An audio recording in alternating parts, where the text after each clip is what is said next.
The ghost dance inspired certain Native American groups, yet it caused considerable fear among many settlers.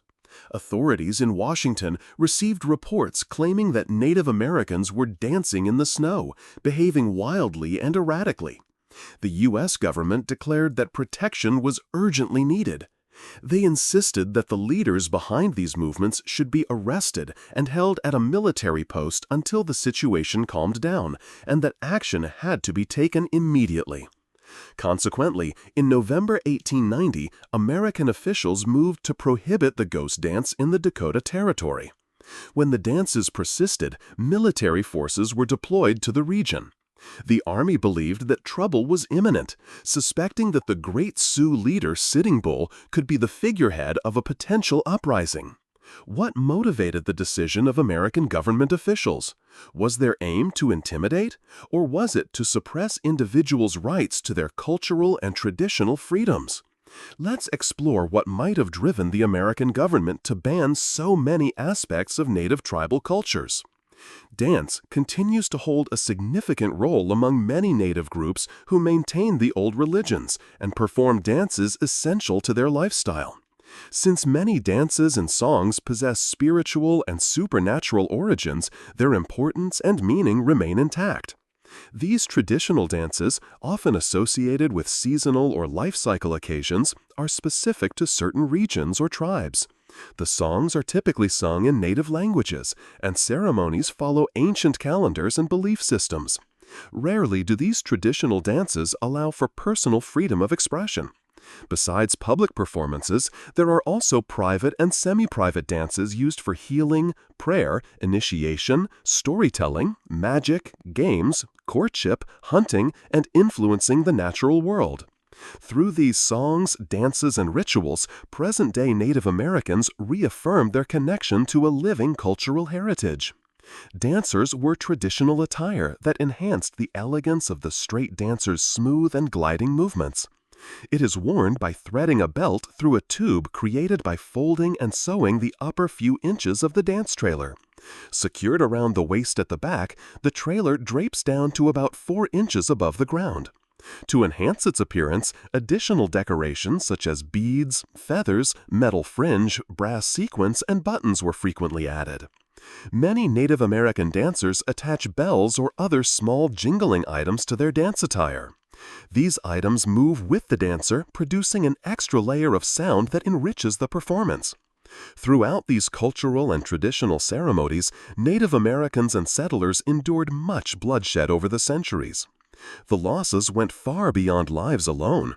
Native Americans were dispossessed of the lands their families had inhabited for generations.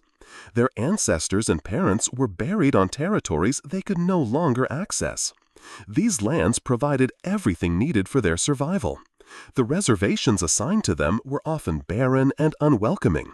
Treaties guaranteed supplies, enough food to sustain life, but these promises were frequently broken. At times, Native Americans received only a fraction of the food they required to live. They faced hunger and the threat of death. By the 1880s, despite increased resistance and notable military successes, most Native Americans felt defeated and hopeless.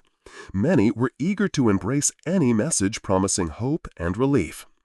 This message began quietly, as a whisper, before growing into a powerful proclamation from a Paiute leader in the Great Basin named Wovoka, whom settlers called Jack Wilson. Traditional Native American cultures placed great importance on spirituality. They believed in a great spirit that communicated with them through signs, symbols, dreams, and visions. On New Year's Day, in 1889, Wovoka declared that he had experienced such a vision. "I ascended to heaven and saw God, along with all the people who died long ago," he recounted. "God instructed me to return and tell my people to be good, to love one another, and to avoid fighting, stealing, or lying. He also gave me this dance to share with my people." Wovoka emerged as a spiritual guide. In his vision, he saw his departed ancestors participating in their traditional sports and activities, all joyous and forever youthful. He believed the dance from his vision would unite both the living and the dead Native Americans on their ancestral lands. The bison would come back, and the settlers would return to the lands where the sun rises. The dance he described became known as the Ghost Dance. For these visions to be fulfilled, Wovoka instructed his people to live quietly and honestly. He emphasized nonviolence. He warned against certain American habits, particularly the consumption of alcohol. Yet he encouraged Native Americans to embrace some aspects of American life, including farming and education. By the autumn of 1889, leaders from various tribes had traveled to the Great Basin to hear Wovoka's teachings and to participate in the large circle dances he introduced. They carried his teachings and dances back to their own communities. While some tribes performed the ghost dance every night, others, like the Sioux, interpreted the message differently. Although the ghost dance inspired many Native Americans, it also stirred fear among numerous settlers. Officials in Washington received reports that Native Americans were dancing in the snow and acting wildly and uncontrollably. The government declared that protection was urgently needed.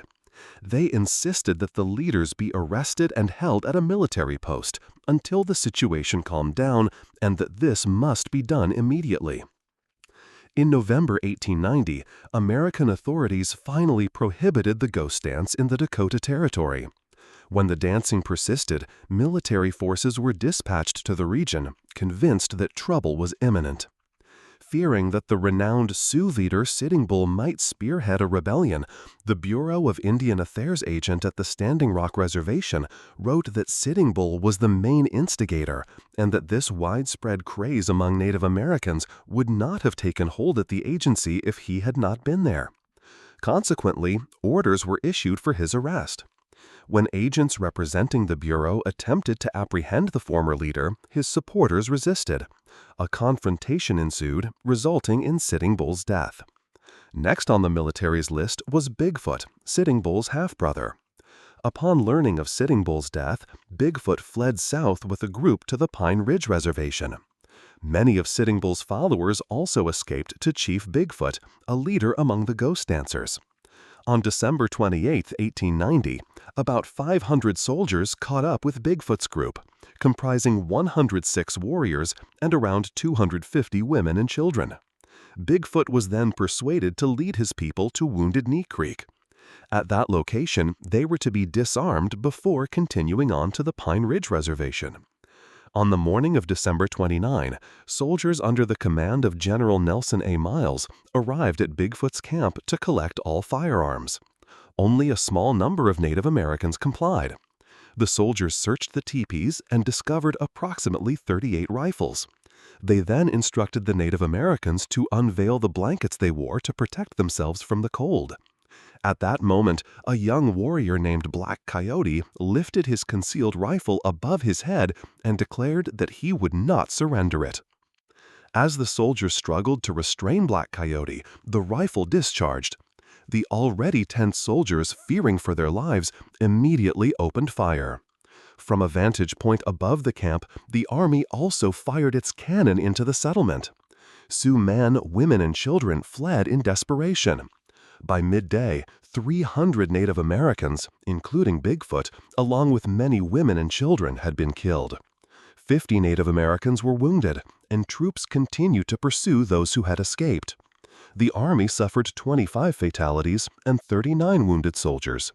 Many of the Army's casualties were caused by friendly fire, soldiers aiming at Native Americans but accidentally hitting their own comrades on the opposite side of the camp. Later in the day, the Oglala Sioux holy man Black Elk reflected on the tragedy, saying, "I wished I had died too, but I was not sorrowful for the women and children. It was better for them to find happiness in the other world." An Army investigator later declared, "There is nothing to hide or apologize for in the Battle of Wounded Knee.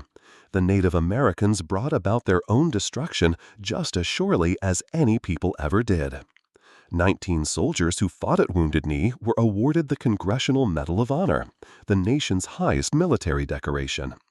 Though scattered skirmishes between U.S. forces and Native Americans persisted, the Battle of Wounded Knee effectively ended the ghost dance movement. So, friends, as we reflect on the profound legacy of the ghost dance, we remember a moment in history when hope and endurance were closely intertwined.